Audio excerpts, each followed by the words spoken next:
지금으로부터 몇 달 전 도쿄의 한 중견 전자부품 회사 이사회실에서 비공개 보고서 한 장이 돌았습니다. 내용은 단 3줄이었습니다. 핵심 부품의 한국 의존도 임계치 초과. 단기 대체 불가. 대책 없음. 그 보고서를 올린 사람은 업력 32년의 베테랑 임원이었습니다. 그는 보고서를 제출하고 열흘 뒤 아무 말 없이 사직서를 냈습니다. 오늘은 그가 왜 그런 선택을 했는지 이야기하려 합니다. 이건 단순한 산업 경쟁 이야기가 아닙니다. 세계 질서가 어떻게 조용히 뒤집히는지에 관한 이야기입니다. 일부 센카쿠, 그날 아침. 2026년 2월 동중국해에서 예상치 못한 사건이 터졌습니다. 중국 해양경찰 선박이 센카쿠 열도 인근 일본 영해에 진입한 뒤 실탄 경고 사격을 감행한 겁니다. 공식적으로는 해면을 향한 경고였지만 외교가에서 그 의미를 모르는 사람은 없었습니다. 이건 선 넘겠다는 신호였습니다. 도쿄는 즉각 반응했습니다. 안전보장회의가 긴급 소집됐고 자위대 경계 단계가 격상됐습니다. 언론은 온통 무력 충돌 시나리오로 도배됐습니다. 그런데 이상한 숫자가 하나 있었습니다. 그날 도쿄 증시 니케이 지수는 3% 넘게 급락했습니다. 그런데 서울 코스피는 올랐습니다. 외국인 투자금이 일본을 떠나 한국으로 흘러들어간 겁니다. 전쟁이 날 수도 있는 상황에서 바로 옆나라 주식시장이 오른다는 게 말이 됩니까? 그 숫자를 보고 처음으로 뭔가 이상하다는 걸 감지한 사람 중 하나가 바로 그 일본인 임원이었습니다. 이부 부품 목록 앞에서 손이 멈췄다. 회사 사장은 긴급 공급망 점검을 지시했습니다. 센카쿠 사태가 장기화되면 중국과의 교역이 막힐 수 있으니 모든 부품의 조달 루트와 재고 현황을 48시간 안에 파악해오라는 명령이었습니다. 그는 수천 개의 품목이 나열된 리스트를 열었습니다. 처음엔 중국산 부품을 추적하는 작업이었습니다. 예상대로 중국산이 많았고 대체제를 찾아야 했습니다. 그런데 작업을 진행할수록 이상한 패턴이 드러났습니다. 문제는 중국산보다 한국산이었습니다. AI 서버에 들어가는 고대역폭 메모리 HBM. 전체 조달량의 99%가 한국산이었습니다. 삼성전자와 SK하이닉스가 사실상 세계 공급을 독점하고 있는 부품이었습니다. 미국 마이크론이 일부 생산하고 있었지만 당장 물량을 대체하려면 최소 2년이 걸린다는 보고가 올라왔습니다. 그는 처음엔 메모리는 원래 한국이 강하니까라며 넘기려 했습니다. 그런데 계속 내려가다 손이 멈췄습니다. 방위산업 관련 목록 항목 중에 자위대 전자장비에 들어가는 메모리 모듈, 유도, 시스템 센서 부품, 통신 장비 핵심 칩셋 거기서도 한국산이 나왔습니다. 일본 군대 장비에 한국 부품이 들어간다. 그것도 미사일 유도 모듈, 배터리 셀, 특수 소재까지. 확인해보니 사실이었습니다. 그날 밤 그는 방위성 출신 친구에게 전화를 걸었습니다. 이거 알고 있었어? 그 친구의 대답은 짧았습니다. 알지. 다 알아. 근데 어쩌겠어. 대체제가 없는데. 그 한 문장이 그의 머릿속을 며칠간 떠나지 않았습니다. 삼부 도쿄에서 서울로. 사장은 직접 가서 확인하겠다며 서울 출장을 지시했습니다. 김포공항에 내린 순간 그는 묘한 감각을 느꼈습니다. 30년 전에도 이 도시에 온 적이 있었습니다. 그때는 기술을 가르쳐주러 온 사람의 자신감이 있었습니다. 지금은 달랐습니다. 뭔가를 확인하러, 어쩌면 구하러 온 사람의 긴장감이 있었습니다. 강남의 한 호텔에서 한국 반도체 업계 관계자와 미팅을 가졌습니다. 상대방은 친절했지만 급하지 않았습니다. 그 여유가 불편했습니다. 미팅이 끝나고 돌아와 노트북을 열었을 때 그는 반도체 외의 분야도 찾아보기 시작했습니다. 그러다 유럽 에너지 자문기관에서 발행한 보고서를 발견했습니다. 첫 문장이 이랬습니다. 일본은 에너지 수입국이다. 한국은 에너지 운송 통제국이다. 수입국과 통제국. 비슷해 보이지만 완전히 다른 위치입니다. 보고서를 읽어 내려갔습니다.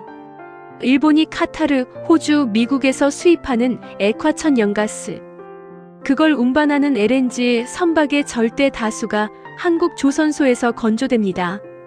거제, 울산, 통영. 일본이 운용 중인 LNG 수송선 중 상당수가 한국이 만든 배였습니다. 더 나아갔습니다. 북극 항로 개척에 필요한 내빙 특수선박, 영하 수십 도의 극지 바다를 뚫고 항해할 수 있는 그 배를 건조할 수 있는 나라는 러시아와 한국뿐이었습니다. 퍼즐 조각이 맞춰졌습니다. 정보를 처리하는 반도체, 에너지를 운반하는 선박, 미래 항로의 열쇠. 이 세 가지를 전부 한국이 쥐고 있었습니다. 사부 세 나라가 같은 줄에 묶여 있다. 다음 날 올라온 보고가 더 충격이었습니다. 미국 빅테크 기업들이 운영하는 AI 데이터 센터 오픈 AI, 구글, 마이크로소프트의 서버에 들어가는 고성능 메모리의 압도적 다수가 한국산이었습니다. 그런데 거기서 끝이 아니었습니다. 중국도 마찬가지였습니다. 미국 제재를 우회한 경로로 화웨이 등의 AI 시스템에도 한국산 메모리가 흘러 들어가고 있었습니다. 미국, 중국, 일본. 서로 군사적 경제적으로 으르렁대는 세 나라가 전부 한국 부품 위에서 돌아가는 시스템으로 상대방을 분석하고 있었습니다. 그는 중얼거렸습니다. 경기장에서 세 팀이 싸우고 있는데 세 팀이 전부 같은 사람한테 운동화를 빌려 신고 있는 겁니다. 그 사람이 마음만 바꾸면 어느 팀이든 맨발로 뛰어야 합니다. 왜 아무도 이 이야기를 하지 않느냐고요? 인정하면 창피하니까요. 체면이 서지 않으니까요. 언론도 정치인도 침묵합니다. 하지만 부품 목록은 거짓말을 하지 않습니다. 오부 2017년의 기억. 그는 한국이 중국의 경제 압박에 얼마나 취약한지도 찾아봤습니다. 그리고 사드 사태 기록을 발견했습니다.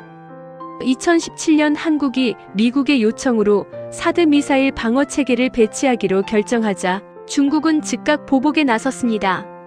한국 관광 전면 차단, 한국 기업 불매운동, 한류 콘텐츠 제한, 특정 유통기업의 현지 영업 강제 중단. 경제적 타격이 엄청났습니다. 그런데 한국은 무너지지 않았습니다. 그 충격을 분석하고 구조를 바꿨습니다.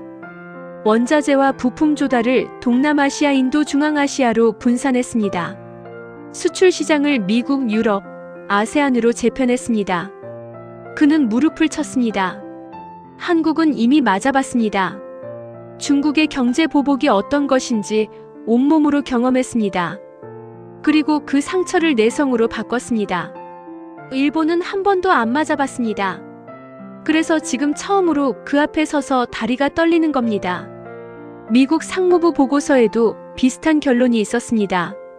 중국 공급망 의존도를 줄이기 위한 대체 제조 허브 후보국 최우선 순위에 대한민국이 올라 있었습니다.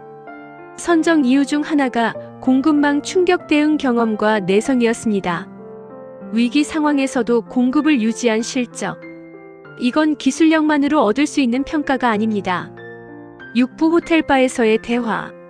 서울 출장 마지막 날 밤, 그는 호텔바에서 혼자 술을 마셨습니다. 옆자리에 앉은 한국인 사업가와 자연스럽게 대화가 시작됐습니다.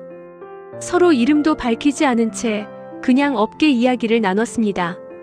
그러다 한국인이 불쑥 물었습니다. 70년 전 이야기 아세요? 1950년 한국 전쟁이 터졌을 때 미군은 일본을 후방 보급 기지로 활용했습니다. 탄약, 군복, 차량 부품, 통신 장비. 전선에서 소모되는 모든 것이 일본 공장에서 만들어져 부산을 통해 흘러갔습니다. 이른바 군수 특수였습니다. 패전 후 폐허였던 일본 산업이 다시 살아난 기폭제가 바로 그 돈이었습니다. 철강을 일으키고 조선을 일으키고 자동차 기반을 다진 돈이 거기서 나왔습니다. 한국 땅에서 피가 흐르는 동안 일본 공장 굴뚝에서 연기가 올라간 겁니다. 한국인이 술잔을 들며 말했습니다. 원망하는 게 아니에요. 그냥 역사가 그랬다는 거죠. 근데 재밌는 건 70년이 지난 지금 그 구조가 완전히 뒤집혔다는 거예요. 그는 아무 말도 하지 못했습니다. 70년 전 한반도의 전쟁 위에서 일본이 일어섰습니다. 70년 후 한반도의 기술 위에서 일본이 흔들리고 있습니다. 인과응보를 말하려는 게 아닙니다. 다만 영원한 승자도 영원한 패자도 없다는 것입니다. 시간이 흐르면 모든 구조는 바뀝니다. 칠부 지칠이 손을 내밀었다. 서울에서 돌아온 지 일주일쯤 지났을 때였습니다. 아침 뉴스 헤드라인이 그의 눈을 붙잡았습니다. 지칠이 한국에 정식 가입을 제안했다는 소식이었습니다. 미국, 영국, 프랑스, 독일, 이탈리아, 캐나다, 그리고 일본. 전후 세계 경제 질서를 설계해온 선진국 클럽이 한국의 문을 열었습니다. 당연히 한국이 환호할 거라고 생각했습니다. 수십 년간 이 문 앞에서 기다리던 나라들이 얼마나 많습니까? 그런데 한국의 반응은 달랐습니다. 한국 정부 대변인이 마이크 앞에 서서 짧게 말했습니다. 가입 여부보다 조건이 우선입니다. 그는 그 문장을 3번 읽었습니다. 며칠 뒤 공개된 조건은 3가지였습니다. 첫째, 반도체 배터리 방산 기술의 공동 개발 및 수출 통제에 있어 동등한 의사결정권 보장. 둘째, 안보 기여에 대한 공식 문서화 및 대등한 기록. 셋째, 회원국에 대한 경제 보복 발생 시 공동 대응 체계 제도화. 이 조건들이 어디서 나왔는지 그는 알 것 같았습니다. 반도체 공급망을 쥐고 있으면서도 기술 의제에서 밀려났던 경험. 기지와 물류를 제공하면서도 당연하게 여겨졌던 것들에 대한 반응. 2017년 중국 보복을 혼자 맞서야 했던 기억. 이건 요구가 아니었습니다. 경험에서 설계된 조건이었습니다. 일본 재계가 술렁였습니다. 그도 마찬가지였습니다. 클럽 안에서 가장 오래된 회원인 일본이 문 앞에 서 있는 신입에게 제발 들어오라고 설득해야 하는 상황이 된 겁니다. 8부 진짜 힘이 무엇인지 그는 서울에서 봤던 것들을 다시 떠올렸습니다. 한국은 한 번도 자랑하지 않았습니다. 위협하지 않았습니다. 선언하지 않았습니다. 그냥 만들었습니다. 팔았습니다. 납품했습니다. 침묵했습니다. 센카쿠에서 총소리가 날 때도, 중국이 경제 보복을 꺼낼 때도, 지칠이 구조를 재편할 때도 한국은 묵묵히 자기 할 일을 했습니다. 그리고 그것만으로 지금 이 자리에 서 있습니다. 지칠이 먼저 손을 내밀고 한국이 조건을 다는 자리. 세계 최강 군대의 AI 시스템이 한국 메모리로 돌아가는 구조. 적대하는 세 나라가 모두 같은 공급자에게 의존하는 현실. 진짜 힘이 뭔지 이제야 알 것 같았습니다. 소리 지르는 게 힘이 아닙니다. 없어서는 안 되는 존재가 되는 것. 말하지 않아도 세계가 스스로 고개를 돌리게 만드는 것. 그게 힘입니다. 그는 사직서를 냈습니다. 30년간 믿어왔던 모든 것이 무너졌기 때문이 아니라 이제야 제대로 보이기 시작했기 때문입니다. 이 이야기는 실명을 밝히지 못하는 한 일본인 임원의 기록에서 출발한 이야기입니다. 중요한 건 그가 누구냐가 아닙니다. 그가 무엇을 목격했느냐입니다. 70년 전 세계 최빈국이었던 나라가 지금은 선진국 클럽이 먼저 손을 내밀고 기다리는 나라가 됐습니다. 우연이 아닙니다. 폐허에서 시작해서 이를 악물고 달려온 70년의 결과입니다. 지금 아무도 알아주지 않는다고 느끼시는 분 계십니까? 포기하고 싶으신 분 계십니까? 조용히 하세요. 대신 준비하세요. 말하지 마세요. 대신 만드세요. 언젠가 세상이 알아서 먼저 고개를 돌립니다. 그게 진짜 힘입니다.